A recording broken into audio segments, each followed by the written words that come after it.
This tray of verdant green is stinging nettle seeds. I've been out and picked some stinging nettle seeds this morning. This will be the first time I've eaten this part of the plant.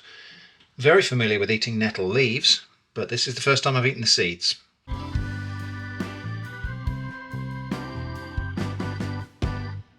So, a few things about stinging nettle seeds. The health benefits of these seeds is very, very widely discussed. They are seeds, so we can expect that they will have some nutritional value. I suspect some of the health claims are a little bit over-exaggerated.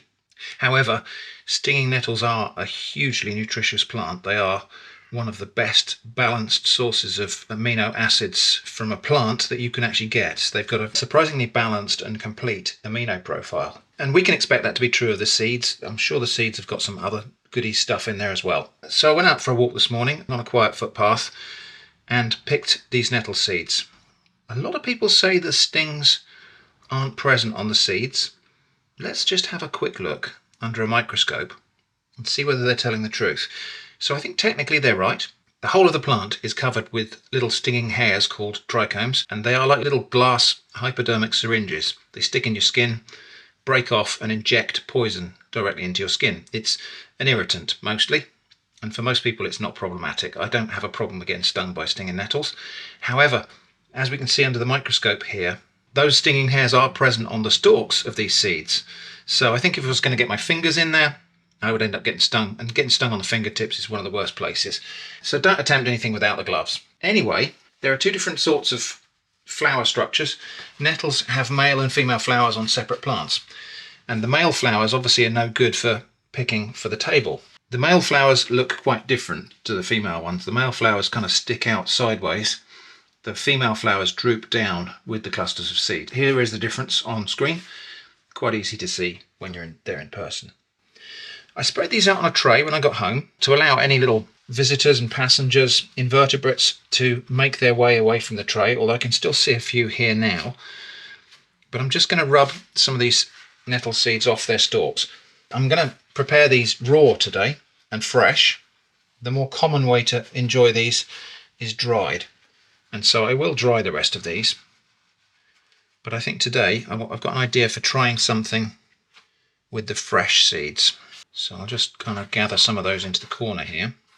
I think when you're picking these in bulk, if you want to pick these in bulk, and people do, and they have them on top of granola and, you know, as a crunchy topping, they are essentially tiny nuts, I think, botanically. So quite nutritious, probably got some valuable fatty acids and things in them. Yeah, I think when people pick them in bulk, they do so by harvesting the whole nettle stem and then hanging it up to dry, and then the seeds will probably just rub off quite easily. I didn't want to do that because I'm picking them from a public place, and I thought carrying a whole bunch of nettle stems home is probably going to attract a little bit more attention to myself than I really desire to do. So I just picked the seeds, which did mean my fingertips had to get rather more intimate with the plant than if you're just picking the stems. So yeah, the gloves.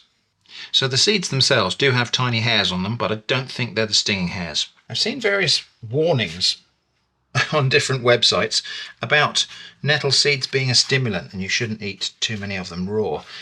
They're very vague on what becomes stimulated, so I guess we'll find out. I don't know if it's like a stimulant like caffeine, perhaps. They may even contain caffeine or a related chemical. I think that's probably enough for what I want this morning. So there's probably about 2 tablespoons full there. That will do for what I have in mind. Okay, so those seeds into there. I'm going to make a pesto, but using these as the nuts. That's not even a nettle seed, so we'll have that out of there. That's a grass seed. I'm sure it's fine. I have a bit of olive oil in there, a little pinch of salt, and grind these down. Now I am going to add some other ingredients, but I want to taste these. I want to taste these before I put garlic and cheese and other things in here. Okay, I think we must have broken them up now. I just want to have a little taste of this, just to figure out what we're actually dealing with here. Yeah, they have crushed. It has crushed them.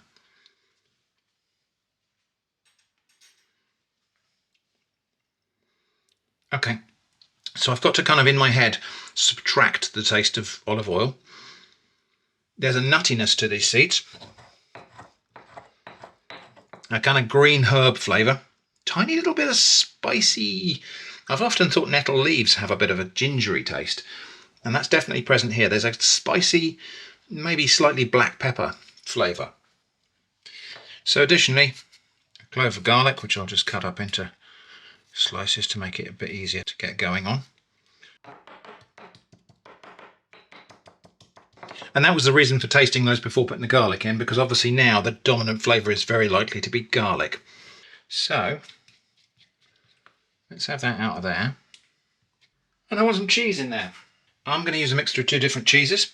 I'm going to use some mature cheddar, which I know is not traditional for a pesto, but it's a tasty cheese, so why not? And I'm going to use some grana padano as well.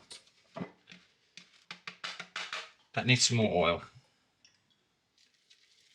So if I was making a larger batch of this, I might put it in the food processor, but as it is, it's a relatively small amount because I'm just making a single serving. Okay, well that kind of looks like pesto. I'll just cook some pasta and we'll give that a try with it. Okay, time to put this all together. So my drained pasta, which is just on the point of being cooked.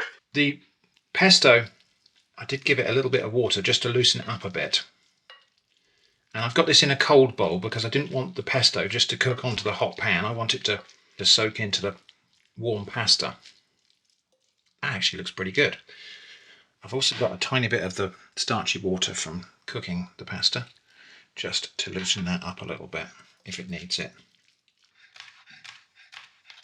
Okay, so my nettle pesto pasta, and a little garnish of hot chilli, a bit more grana padano, and some fresh parsley. Okay, well, that is lunch. I'm going to take this out in the sunshine and I'll let you know what it tastes like. Okay. Right, well, let's dig in.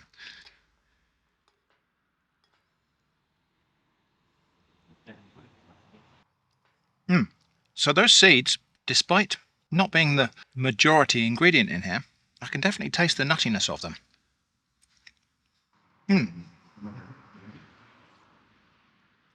And that little bit of peppery spiciness as well.